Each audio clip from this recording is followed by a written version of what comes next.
Yeah, team start. Right, so we're going to call this meeting to order.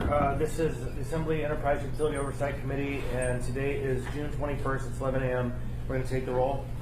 Christopher Constant. Dick Ryan. Felix Rivera. Go ahead and identify yourselves. Julie Haskett from Chugach Electric. Lee Favorite with Chugach Electric. Colleen and Jamie, sign language interpreters. Nolan Cotto with the Budget Advisory Commission. Katie May, Solid Waste Services. Rose Foley, Assembly Budget Analyst.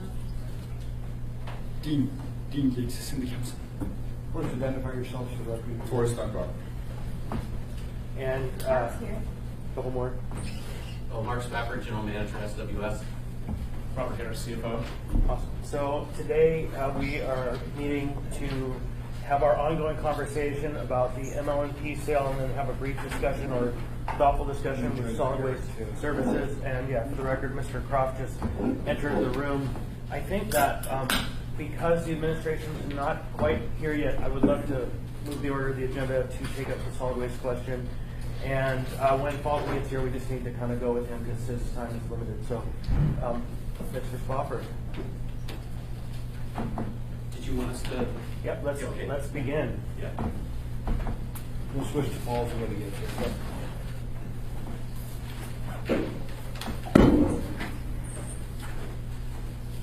So what do we want to talk about?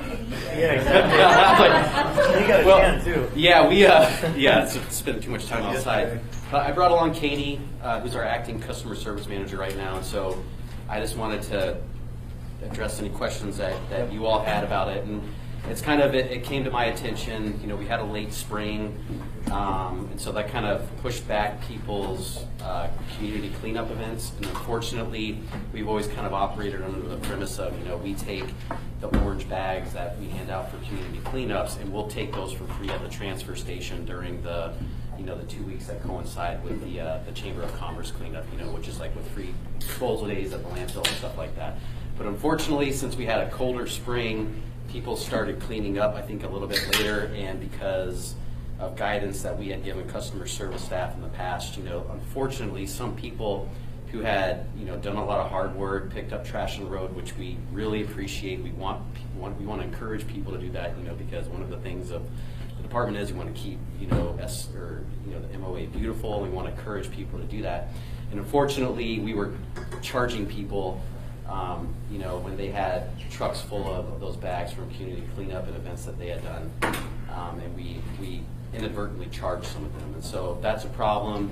What we've done to address it is basically extended that period of time through the end of this month, right, Katie? Indefinitely, actually, at this point. So unless we come up with a better plan, which I'm okay with, as long as people are coming in with community cleanup bags and the orange bags that we're handing out during spring cleanup, as long as they're doing some kind of community cleanup event, we should happily take that waste and not charge people, because I think the last thing that I would want as the face of our department is to have people go out there, clean up, and then say, well, we don't care about your volunteer time and the effort you put into it. Give us the $15 or whatever it's going to cost you to dispose of it. Because I think just taking it for free, encouraging that, is a lot cheaper than kind of the face that we lose if we're charging people for a community volunteer event. And so that's kind of where it's at. And I got beat up quite a bit. we got beat up quite a bit about it, and so there were some changes that we needed to make, and I think that'll go a long way in kind of resolving some of the issues that people have had with that type of activity. Cool. So we're not here to beat you up. Okay. And for the record, Mr. Peterson arrived, and Forrest, do you have a question? Yeah, so on that, Mark, so I saw some email traffic, and the response that your department gave, I didn't think was irrational at all. You said, these are widely distributed bags, and there's really not any way to verify this from a cleanup. It's certainly possible that someone could abuse this system and just use them as their regular trash bags. So I regret that you sort of got beat up on that stuff. But I do kind of want to hear, I think that, well, I want to hear how much money do you think the department's going to lose by having this indefinite extension? And then based on that number, if it is indeed sort of de minimis, then it just makes sense for us to do this. My gut is telling me it's de minimis. I mean, I think free disposal days at the landfill cost us close to $100,000 a year. So that's just, having the additional folks out there, waiving all the disposal fees for people coming in. And so I think that's really like the big chunk of it is right there with the free disposal days, which again, I think are very important. But, you know, Katie could probably answer this better than I could, but I think a few people coming in over the course of several months during the spring and summer months is not really much of an impact on our overall bottom line or the total revenue that year. So, I mean, would you agree with that, or? Yeah, I agree. I think something that we would like to encourage these people who want to clean up is to become part of an established program that we already offer free dumping Right. for throughout the year, like Adopt a Highway, Adopt a Road, Adopt a Trail.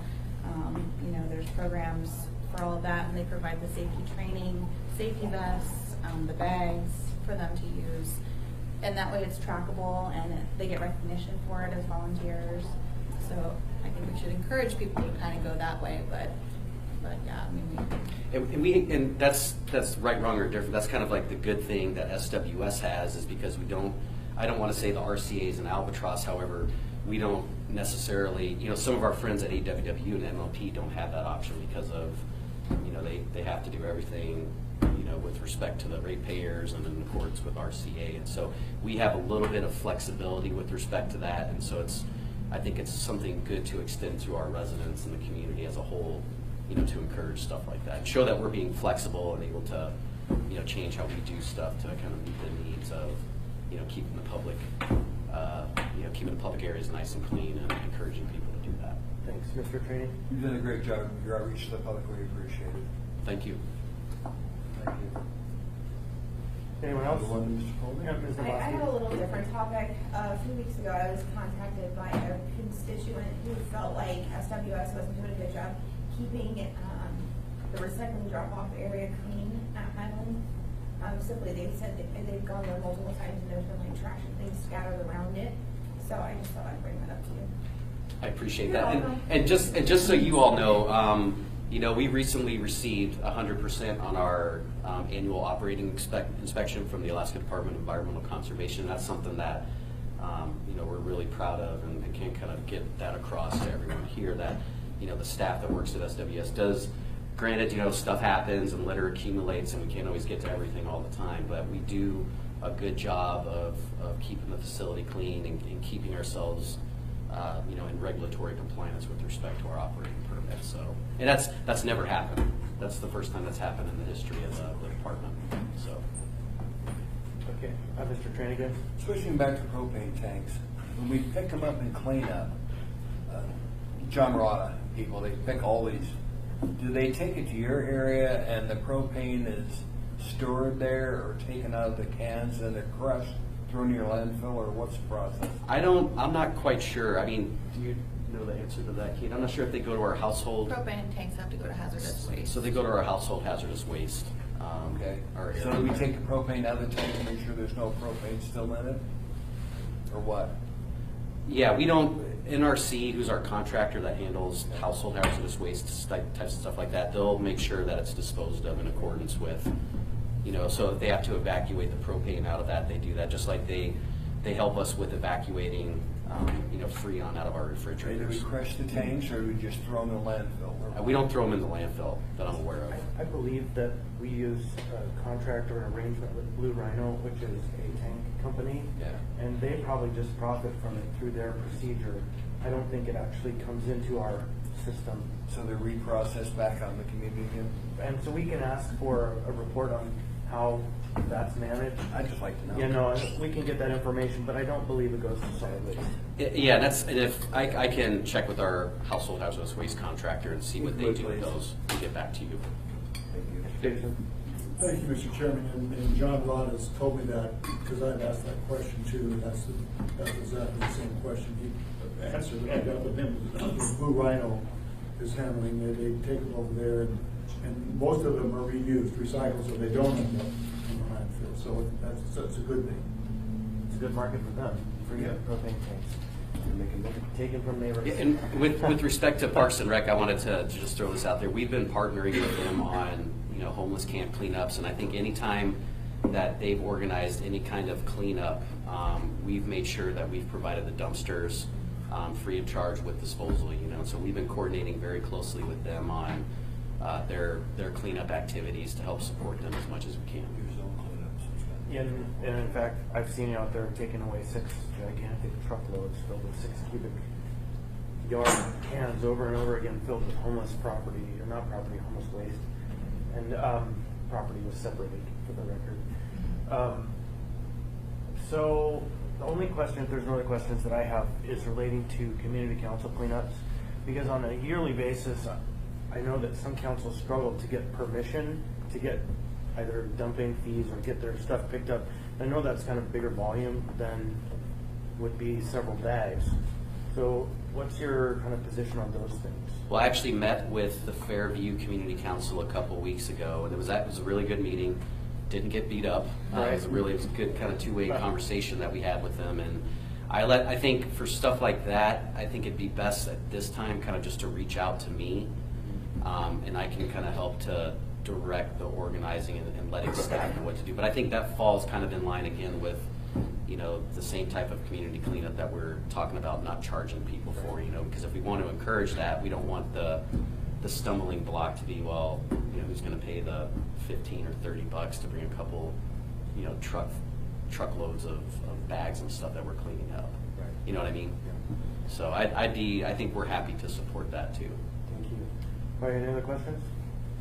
Hearing none, then we're going to move on to the next item. Thank you very much, Thanks. and hopefully Mr. Welton is satisfied when he listens to this record because he asked the question. So, now, Mr. Fauzi, why don't you come on up? And we're going to move on to the NLP sale, which is going to be a standing topic every month from now until the deal closes. And so, and I think we might publish a schedule of meetings just so everybody knows when and where and how. Rose has already put that list together, so hopefully we'll broadly distribute that. So the first topic of conversation is the question of project management, and it might come sideways. I didn't sit down and have a chance to talk with you about this. I didn't intend to be that way. But there has been much question about who inside the administration is managing the project, because it's a pretty big project. And we want to understand, and if we need to, direct resources to ensure professional project management is happening so that we can get all the hurdles met. So please. At this point, I think there's really 2 projects going on. There's the deal team that's negotiating the purchase and sale agreement. That's really an effort being quarterbacked by myself and Becky McPherson. The other main members are Mark Johnston and then some of his team members, plus some of Becky's team members, and Jason Bachman said has been really charged from the mayor's office. The other project is the integration project, which will come if and when we reach the sale terms and then we get the approval from the Assembly, from the Chugach Board, and finally from the RCA. That effort will ramp up probably ahead of those approvals. It's in early days now. We've been setting the table. Chugach has come over and notified everyone that they have the Integration Management Office, I think was the word acronym, IMO. And Mark Johnson has been leading that effort now from our side, but it's still early days, and that probably is some subject to change. Any questions? Well, you're in any institutional roadblocks with ML&P at all? No, I think, through the chair, I think at this point we are still making forward progress. I think we're having now regular face-to-face meetings with the Chugach team on the deal side, and that seems to have been a wise innovation that's moving a little bit further along. But no, as of right now, nothing is giving me particular heartburn. Let's check this out from your perspective. Please. Chugach, how's it going from your perspective, sir? I think it's going well. I mean, we'd like to see it progress faster, but we see the timeline. There's a lot of effort going in. I think these weekly meetings have been excellent. I think we're making good progress on the basic deal parameters. We are working, we started our integration process. So we have not only integration, but the due diligence efforts to look at the environmental aspects. We've got a contract signed with those folks. We are very close to getting a contract signed with people that are looking at the actual assets, where we'll actually go out into the plants and make sure that everything that's supposed to be there is there, and go through that inventory. I think we're very close to getting a contract put together there. Starting this past week, we have 5 people actually from our integration contractor that are on board, and we're starting to take a look at each one of the functional areas. We have roughly 11 functional areas. We're going to do some work this next week, and we anticipate after the 4th of July to start involving the ML&P folks. So we have both an ML&P person on the team as well as a Chugach person, and then starting to get into detail of how we're going to put these 2 organizations together. What are the benefits of doing that? And we'll have to have that for the commission. and for the process to make sure that, you know, the ratepayers in this community has the right organization at the end of the day. So I think we've got the data room that's open. We're still waiting for a little more population, but I think we're going to get there. So we feel confident that we've got a good process going forward, and whatever support we can. We really appreciate the opportunity to meet with the assembly and keep this dialogue open. Very much appreciated. We'll continue to make progress, and we'll certainly let Bill know if we're not getting what we need. Let us know too, would you? Yes. Mr. Paul. And when this started out, you were originally saying there were some assets you're not going to want to take. Some of the city buildings MLNP has. Would you, as you're getting that defined, would you like to know what buildings you're talking about? We definitely See how will. we can utilize those for some other city purpose. Right. Yeah, and we'll take a look at that. I'm not sure we're at a position yet to make that decision, but I don't think understand yet, just it to is a get concern. down there. Yeah, absolutely. Mr. Halsey. And one footnote to add to my original response, there is one interesting little wrinkle that will surface for the assembly. It's on the next assembly agenda. We've had one municipal light and power employee, I think it's Terry Hellick, who has jumped ship and moved over to Chugach Electric. Probably not unsurprisingly, people are looking forward, looking down the road, anticipating what their future is. That individual has been, I think, helping on the early stages of integration planning. And in order for them to continue to help, now that they're on the Chugach side ledger, we're going to have the assembly, we're asking the assembly to waive the provision of the ethics code to allow that person to remain involved in work they were previously doing at MLNP. So that's now on your assembly agenda and will be introduced on Tuesday. Okay. I don't know if that's the first of many, but we'll see. It is a new one. Introduced and heard as a resolution, or I believe it's an ordinance because we're waiving a provision of code. okay. So it's just introduced in next Thank July. you, Boris. Thank you, Mr. Chairman. I have a series of questions. I'll just do if you don't mind. Please. So the first is, I know in this process, it's going to consume significant staff time. I assume we're also going to hire a variety of outside experts. I think you've said that before. Is that the case? Right now, our plan has been that we're hiring outside counsel, which we have at K&L Gates, and a financial advisor, Concentric Energy Advisors, who we are having our kickoff conversation with upstairs right now. And that's why I'm going to disappear a little bit early. So my question related to that, so both the staff time, particularly the outside experts, is will we see a sort of appropriation for that? Or will it be taken out of existing budgets, or will it be part of the sale price? The answer is neither and both. It's a nice setup to 4B on the agenda because we have set up that financing arrangement so that we would fund the transaction costs through that financial instrument, and then close of the sale. Our intent would be to clear all of that. So you have already approved the financing arrangement, and what you will see are contract changes. Contracting authority requests. I think you have already seen the K&L Gates contracting request, and Concentric Energy Advisors is the other MLNP item that is on the assembly agenda for next Tuesday. That is a consent agenda item, and so will be acted on. So again, because we're kind of having a broader conversation now rather than just on 4B. So the initiative that the people agreed to set some pretty broad parameters for the transaction. And this might be, as you said, maybe too early days, but are you seeing any of those sort of strictures that are placed on you? Are we going to be bumping up against any of those? Or any of those, do any of those seem like we're going to get close to them? Or?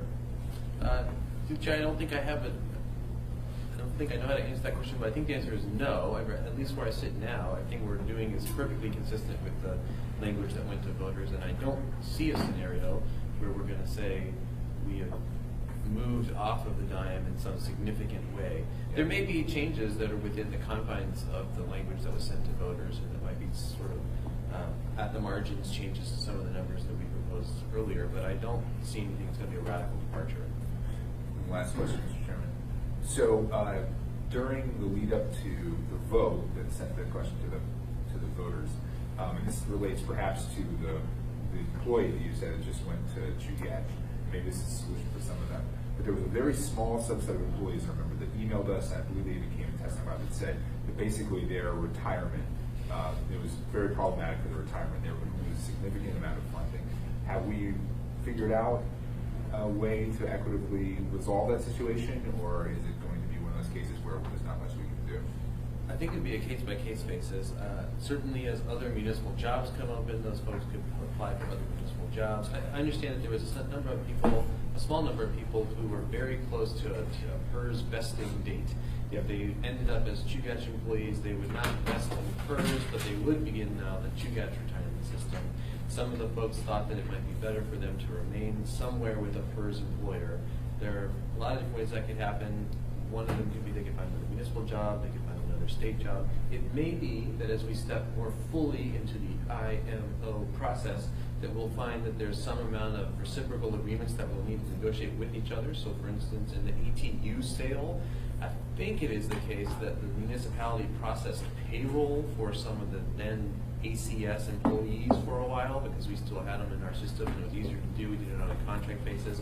I don't know if some of those arrangements will create a need for a municipal employee to stay back and do something that feels like winding up of ML&P business, but maybe those would be the first folks that we look at. I don't know as I sit here now, but we're open to having those kind of conversations. Thank you, Mr. Chairman. Mr. Peterson. Thank you, Mr. Chairman. My question is for Chugach Electric. You just recently, I think last month, had your annual meeting in elections. Was there any sort of pushback at all from membership or maybe new members to the board or anything about this particular merger? To the chair, no, I think we had the annual meeting. I think we did talk about the acquisition, and I think the membership has been very favorable. We did get a question: is do we have to vote on it? And so, really, the only time the Chugach membership would vote is if they're selling their assets to somebody else. So it's not required within our bylaws. So we explained that. But from general, we've been talking to consumers. I think people are very favorable and look forward to it as I think the vote attested to. Thank you. Questions? So I have two. So really, I've identified three people: yourself, Becky, and Jason, that are kind of the core of your team for project management of the purchase and sale side of the deal. And Mark Johnston. And Mark, okay. I had him on the other integration side. So you're pretty busy. You got city to run, and Becky, I know I have a list of 10 things for her, and I'm just one of 11. And so, is that enough for you? Do you need someone who's full-time on the job to get this transaction done right? I think it is enough because we are in a place now where we're making some early stage decisions that I think only that group of people could really make with the mayor's input. And then once we pivot through those early days, a lot of the work gets handed off to people we have already been authorized to hire. So Becky and myself and Mark Johnson will not be writing the purchase and sale agreement. We will be having our Kano Gate lawyers in Seattle assisting with the conversation with the Stinson, Leonard Street, and Minneapolis lawyers, and we'll be reviewing those changes. But I think we will have the bandwidth. If it comes to the point where that is not the case, we'll certainly let you know. Okay, that's an important consideration, because on all of those things that Mr. Dunbar was pointing to, are there bumpers that you might rub against? There's one bumper that we can't miss, and that's December 31st, 2018. And so it's super high importance that we are delivering. And anyone knows in a real estate transaction, the time is of the essence. And so we're listening to hear if things are moving on timely. Thank you. And then, so the next question on the agenda is really about the certificates of participation and how that process is working. The reason this question came up, I see Rob Ross is back here. Okay, I had asked for a report back from the administration on what properties are secured, what we have issued in terms of certificates of participation. This was the $7 million transaction support, but they hadn't been transacted. And so it raised the question of where are we in that and how are we funding this if we haven't done that deal. And so that's just the purpose of this question, is to clarify how are we doing this right now. And I will defer to Mr. Griswold, who will have the latest on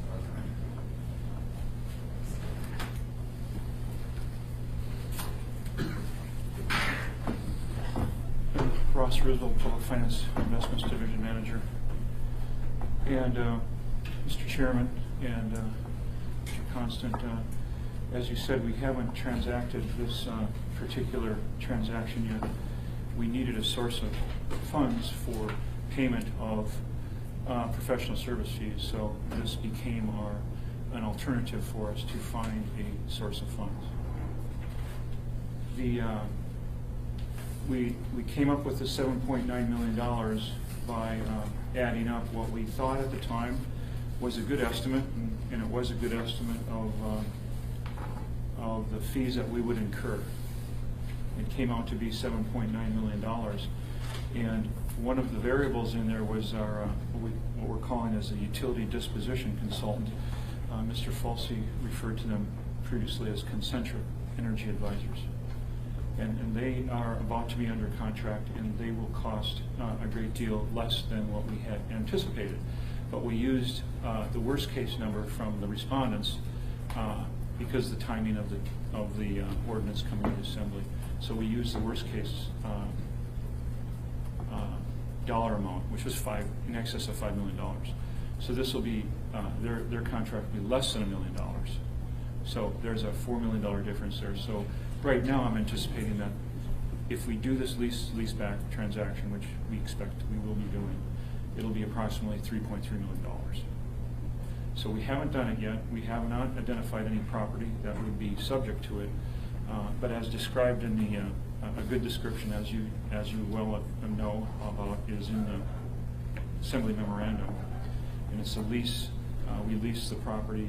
We would take a property that's if the transaction needed to be, if we needed $3.3 million, we would find a property that was perhaps $4 million, 110-20% of the value of the proceeds that we need. And say it's one property, we would lease that property to a trustee and a commercial bank for a lump sum payment back of $3.3 million to pay the fees. Then we would then we would lease the property back, so we have continued use of it, and then we'd make payments, as you've seen in other documents, for what was one transaction back in December was called a certificate of participation. We may not need to do that. We may be able to. I'm anticipating that we'll be able to just do a direct placement with a commercial bank and not have to issue securities, which will reduce the cost for us. And then